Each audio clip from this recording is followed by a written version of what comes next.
حضرت نے اعلان کیا کہ میں نے فوجی بھرتی کر دیں، 2 ماہ کے بعد ٹیسٹ ہوگا۔ وہ 2 مہینے دوڑتا رہا، رنگ روپ بناتا رہا، آیا ٹیسٹ دینے، 2-3 سپاہیوں کا امتحان لیا، اس کی باری آئی تو 10 روپے دیے، کہنے لگے تیرے آنے جانے کا کرایہ میں نے تجھے پہچان لیا ہے۔ کچھ دنوں کے بعد جانے لگے سفر پر تو بھکاری آ گئے خیرات مانگنے، اس نے بھی سارے منہ پر سیاہی مال لی، کپڑے پھاڑ لیے، سر کے بال مڈا لیے، پگے تک کٹا لی، بدرنگ ہو کے آیا، کاس آگے کیا تو حضرت نے 10 روپے ڈالے، کہنے لگے تیرے آنے جانے کا کرایہ میں نے پہچان لیا ہے۔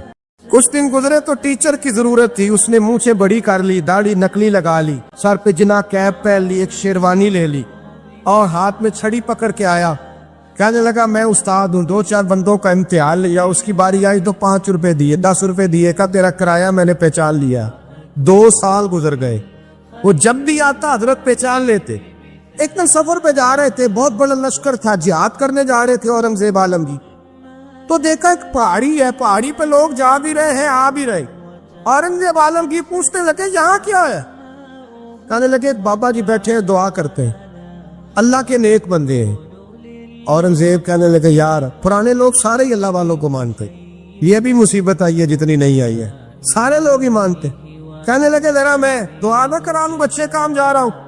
اورنگزیب بادشاہ تھے، بادشاہ لوگ نازک مزاج ہوتے ہیں، گھوڑے سے اترے، بڑی مشکل سے پہاڑی پہ چڑھے، اوپر گئے تو لائن لگی ہے، بابا جی غار میں بیٹھے، کہنے لگے میں نے ملنا، میں اورنگزیب ہوں۔ انہوں نے کہا ہمارا بابا اس طرح کا پیر نہیں کہ امیر آئے تو رنگ اور ہو، غریب آئے تو اور ہو، یہاں اگر ملنا ہے تو لائن میں لگ جاؤ، سب ایک جیسے۔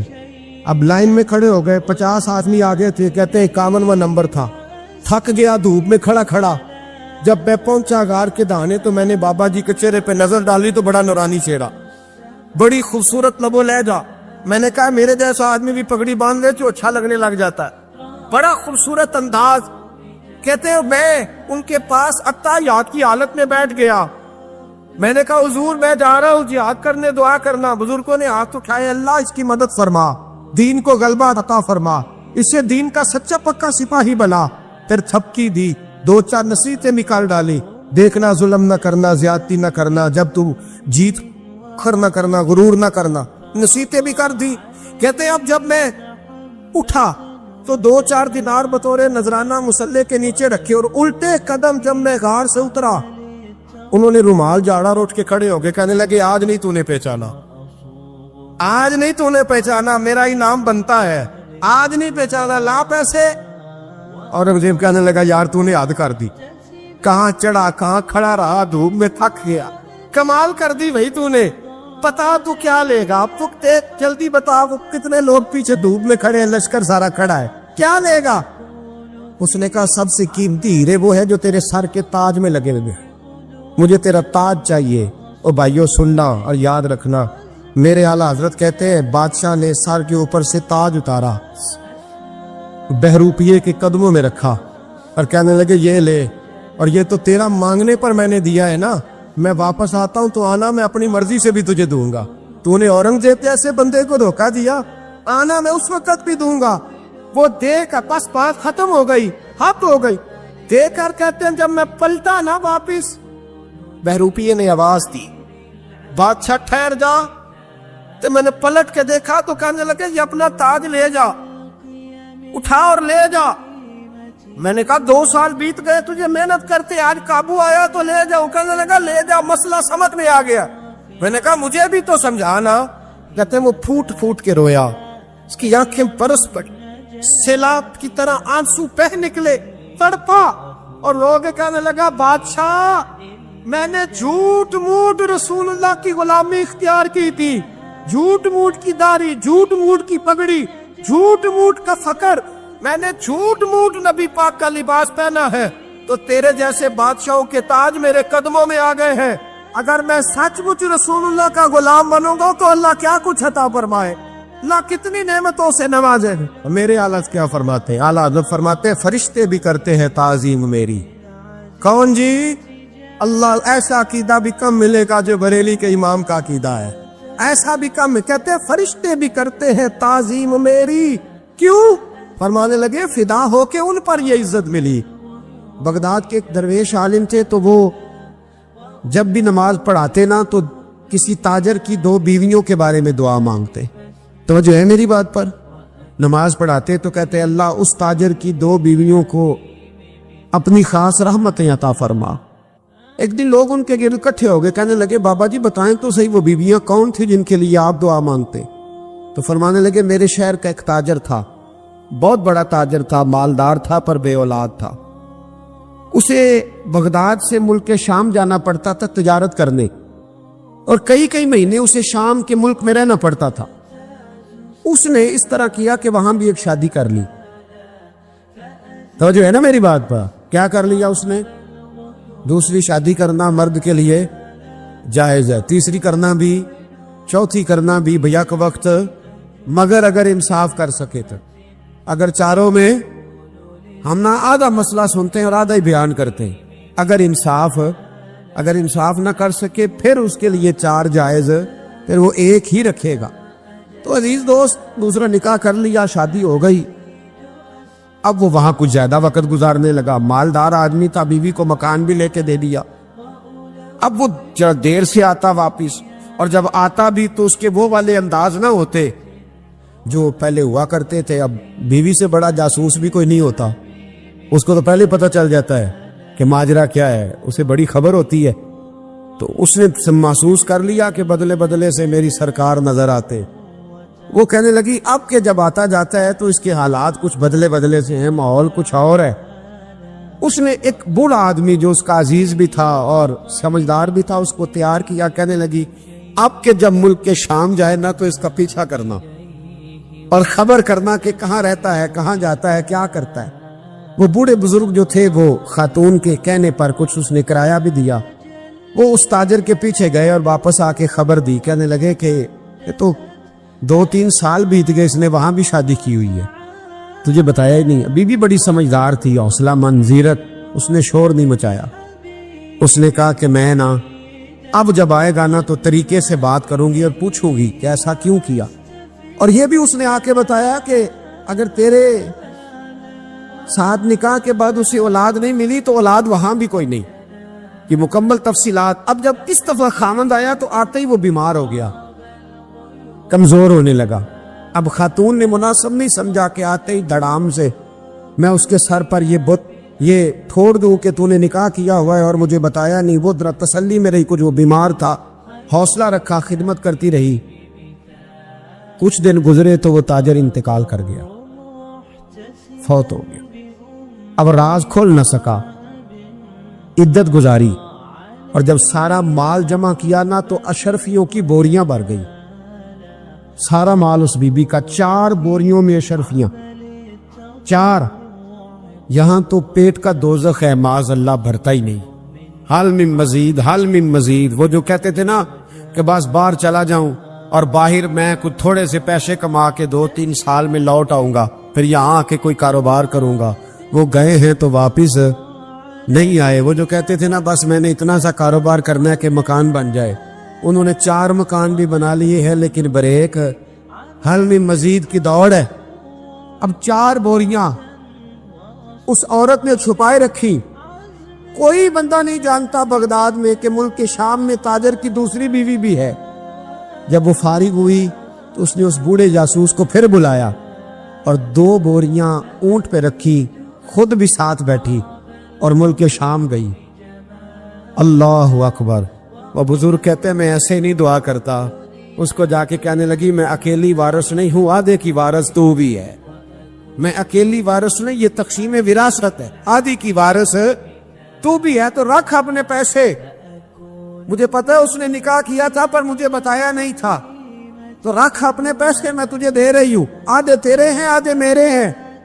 اس نے نظر اٹھائی تو رو پڑی، کہنے لگی نہیں اب یہ سارے تیرے ہی ہیں، اگر تو اللہ سے ڈرتی ہے تو میں بھی رب سے ڈرتی ہوں، اگر تو مصطفیٰ کریم کا کلمہ پڑھتی ہے تو میں بھی اسی نبی کی ماننے والی ہوں۔ کہا بات کیا ہے، میرا کیوں ہے سارا؟ تو وہ خاتون کہنے لگی وہ 2-3 سال سے میرے ساتھ نکاح تھا اور اس نے بتایا تھا مجھے کہ میری بیوی بھی ہے، اور میں غریب تھی تو میرے والدین کو بھی بتایا تھا کہ میری دوسری شادی ہے، یہ مکان اس نے مجھے لے کے دیا تھا، میرے تمام اخراجات وہ پورے کرتا تھا، نان و نفقہ کا خیال رکھتا تھا، لیکن اب کہ جب وہ آیا تو وہ بیمار تھا۔ اس نے مجھے بتایا کہ مجھے طبیب نے بتایا ہے کہ میں شدید بیمار ہوں، شاید بچ نہ سکوں. تو کہنے لگی وہ مجھے کئی لاکھ روپے بھی دے گیا اور جاتے دفعہ مجھے طلاق بھی دے گیا، فارغ کر گیا. کہنے لگا تو جہاں چاہے میرے بعد نکاح کر سکتی ہے. اور کہنے لگا میں چاہتا تھا پہلی بیوی کو بتا دوں، موقع نہیں بنا اور اس کا دل نہ ٹوٹے، بتا نہیں پایا، لہذا وہ مجھے ڈھیر سارے پیسے دے چکا ہے، سارا میرا حصہ مجھے پہلے سے دے چکا ہے. میری بہن اب یہ 4 بوریوں میں سے 2 میری نہیں بلکہ 4 کی 4 ہی تیری ہے، تو ہی اس کی حقدار ہے. تو بزرگ کہتے ہیں مجھے بتاؤ جن کے اندر اس قسم کے تقوی کی جھلک ہو ان کے لیے ہر نماز کے بعد دعا مانگنی چاہیے کہ نہیں مانگنی چاہیے؟ حضرت عمر کے زمانے میں ایک نوجوان تھا، نیک تھا، مسجد جایا کرتا تھا رات کو. تو مسجد جا رہا تھا تو رستے میں ایک عورت نے دعوت گناہ دی. ابن عساکر نے اس کو لکھا ہے. تو نوجوان تھا، خواہشات تھی، کچھ طبیعت مائل ہو گئی. ابھی ادھر جا ہی رہا تھا کہ کسی نے آیت پڑھ دی، والی من خاف مقام ربی جنتان، جو رب کے سامنے کھڑے ہونے سے ڈرے گا اللہ 2 جنتیں دے گا. واقعی ڈر گیا، وہ واقعی ڈر گیا، اتنا ڈرا کہ بے ہوش ہو کے گر پڑا. بیماری سے لوگ بے ہوش ہوتے ہیں، پیسے ڈوب گئے بے ہوش ہوتے ہیں، بچے کے غم میں بے ہوش ہوتے ہیں. سچ بتاؤ کبھی خوف خدا سے بھی بے ہوش ہوتا کوئی دیکھا ہے؟ ہمارے ہاں تو روز مرہ ہی نہیں ہے بھائی. اور بڑی باتیں ہیں بے ہوش ہونے کی، ڈرنے کی، غش کھانے کی. بے ہوش ہو کے گر پڑا. بوڑھے باپ کو کسی نے بتایا بچہ بے ہوش پڑا ہے، اٹھا کے گھر لائے. گھر لا کے کہا بیٹا کیا ہوا؟ نوجوان ہے، چڑھتی جوانی ہے پر پاکیزہ بڑی ہے.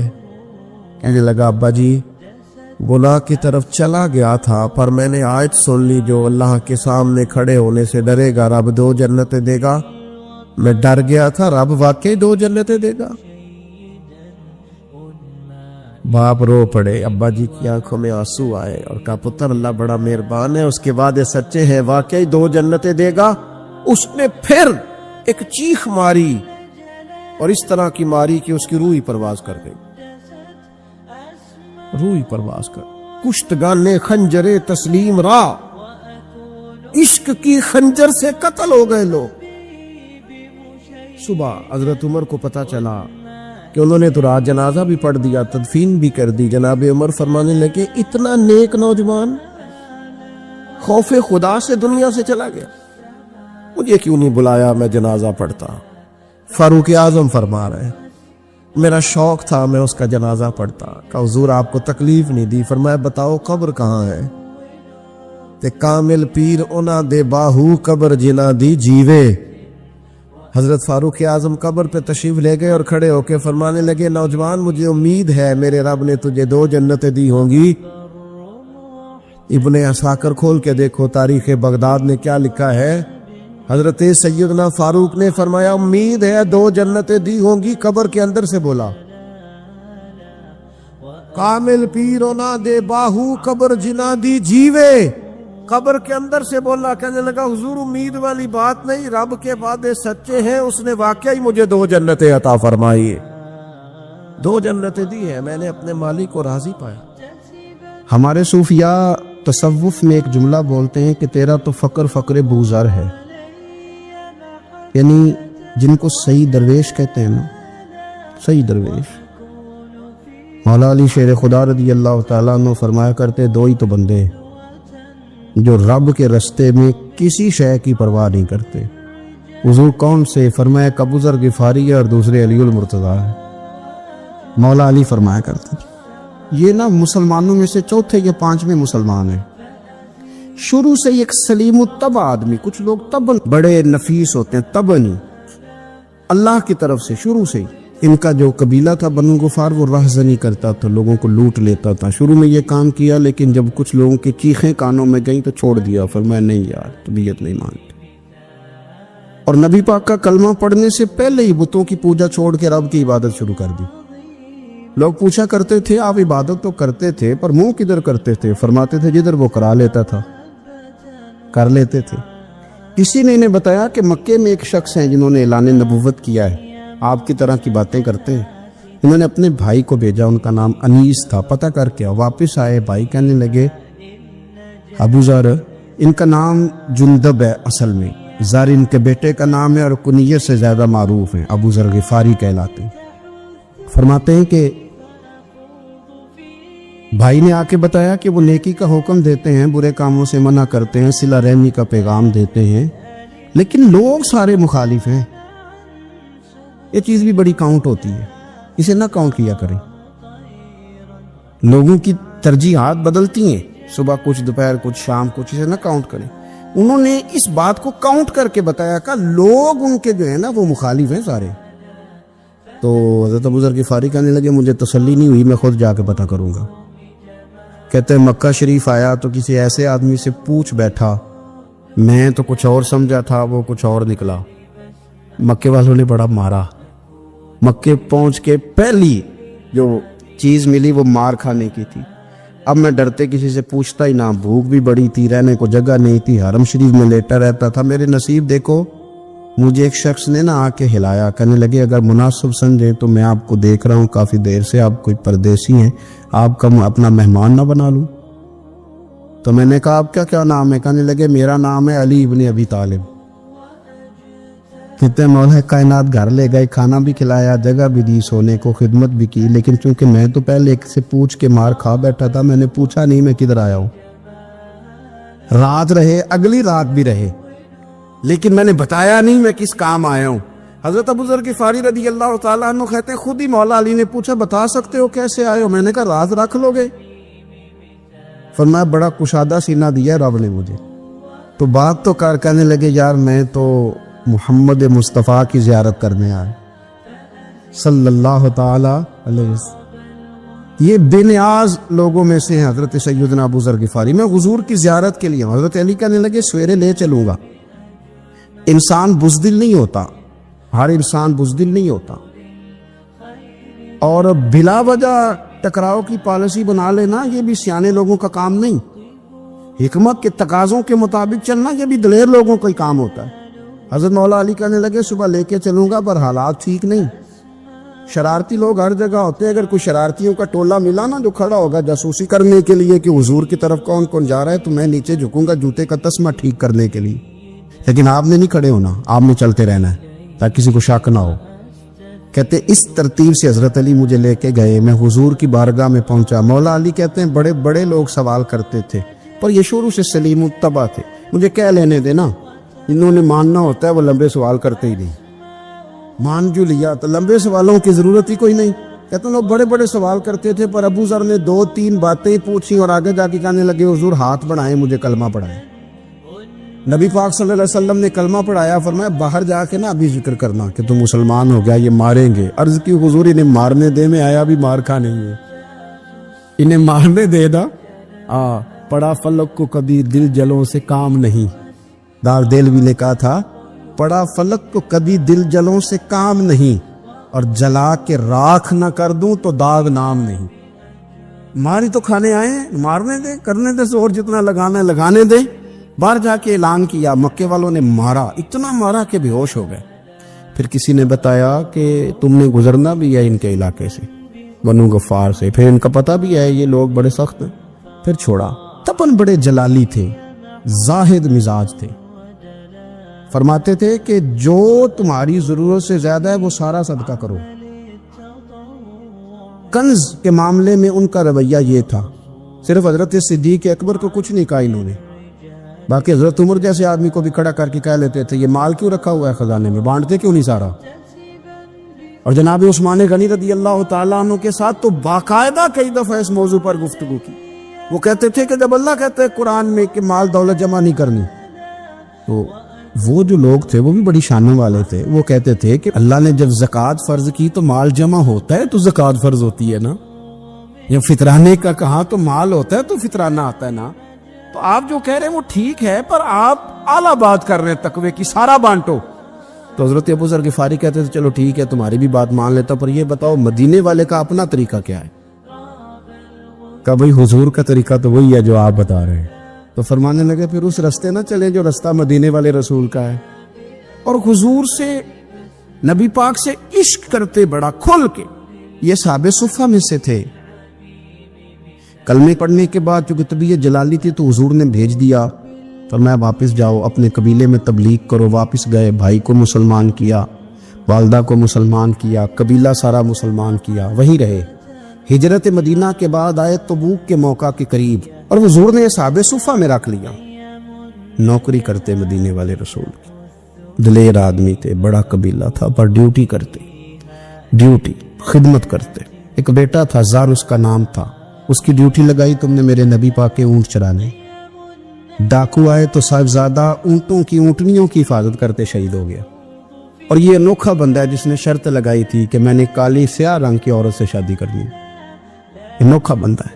ایک بیٹی تھی, ایک بیٹا, بیٹا شہید ہو گیا. بیوی سے کہا تم نے نبی پاک کے گھر میں خدمت کرنی ہے, حضور کے گھر والوں, اور میں نبی پاک کی نوکری کروں گا.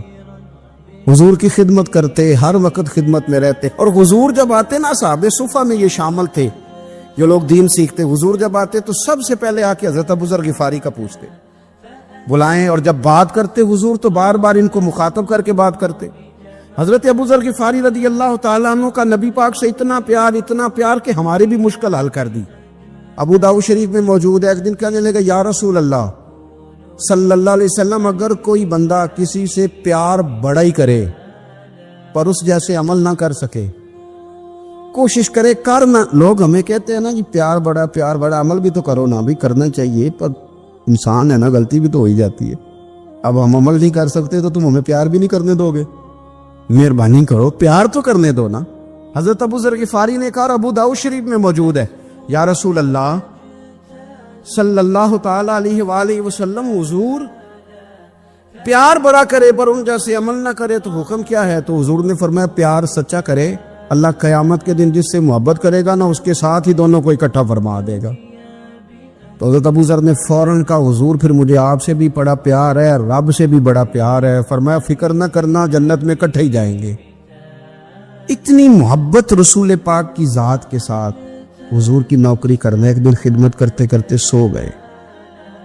حضور مسجد میں آئے پتہ کرنے کہ ابو ذر آرام کر رہا ہے. یہ بھی مزہ ہوتا ہے, خیال رکھنا اپنے درویشوں کا, کیا کھایا, کیا پیا, کہاں سوئے. حضور رات کو آئے, یہ سوئے ہوئے تھے. فرماتے حضور نے میرا انگوٹھا ہلایا, میں اٹھ کے بیٹھ گیا, حضور بھی میرے پاس بیٹھ گئے. اور میں, ابو ذر بڑا پیار کرتے ہو, سونے آپ کو پتہ ہی ہے. کہا, یار تو بڑی نوکری کرتا ہے, ایک دن وہ بھی آئے گا جس دن تجھے میری مسجد اور میرے شہر سے جانا پڑے گا, پھر کیا کرو گے؟ تو عرض کی, حضور کسی کی طاقت ہے مجھے آپ کے شہر سے نکالے؟ میں تلوار نکال لوں گا. نبی پاک نے فرمایا, تلوار نہ نکالنا, جہاں تمہیں بھیجا جائے چپ کر کے چلے جانا. حضور کب تک؟ فرمایا, جب تک اللہ تیری اور میری ملاقات نہیں کرا دیتا, یعنی وصال تک. یہ واحد شخص ہیں کہ حضور کے وصال ظاہری کا وقت آ گیا تو فرمایا, کوئی میرے ابو ذر کو بلاؤ. جب یہ آئے تو حضور لیٹے ہوئے تھے, یہ جھکے نبی پاک کی طرف, حضور میں حاضر ہو. تو حضور نے پکڑ کے سینے کے ساتھ لگا لی. میرے رسول پاک صلی اللہ علیہ وسلم کی خدمت میں ایک دفعہ عرض کرنے لگے, حضور مجھے صوبے کا گورنر بنا دے. تو نبی پاک نے فرمایا, ابو ذر میں عہدے پسند نہیں کرتا, تو تمہیں بھی میں کہتا ہوں عہدہ نہ لینا, تمہیں بھی کہتا ہوں عہدہ نہ لینا. فرمایا, ابو ذر میں جو چیز اپنے لیے پسند کروں گا تمہیں بھی اسی کا مشورہ دوں گا. تم بندے اچھے ہو پر یہ کام تمہارے بس کا نہیں ہے. بڑے زاہد آدمی. میرے رسول کریم صلی اللہ تعالی علیہ وآلہ وسلم ان کے بارے میں فرمایا, جس طرح نبیوں میں حضرت عیسیٰ علیہ السلام ہوئے. حضرت عیسیٰ دیکھیں نا, انبیاء میں اللہ تعالیٰ نے ہر قسم کی عظمت نبیوں کو دی. جناب سلیمان علیہ السلام کا تو تخت بھی ہوا میں اڑتا تھا, جن تک تابع دار تھے. اور نبیوں میں حضرت عیسیٰ بھی ہیں جن کے پاس گھر بھی کوئی نہیں, شادی بھی کوئی نہیں کی, اینٹ سرانے رکھ کے تکیہ بناتے. ایک ان کے پاس کنگھی تھی اور ایک پیالہ تھا. دیکھیں جو بندہ نیک ہو نا, وہ بھی نیک ہیں, اللہ کے نبی ہیں. آپ اپنا تقوی مسلط نہیں کریں گے, جو وہ کر رہے ہیں وہ بھی مخلص ہو کے کر رہے ہیں.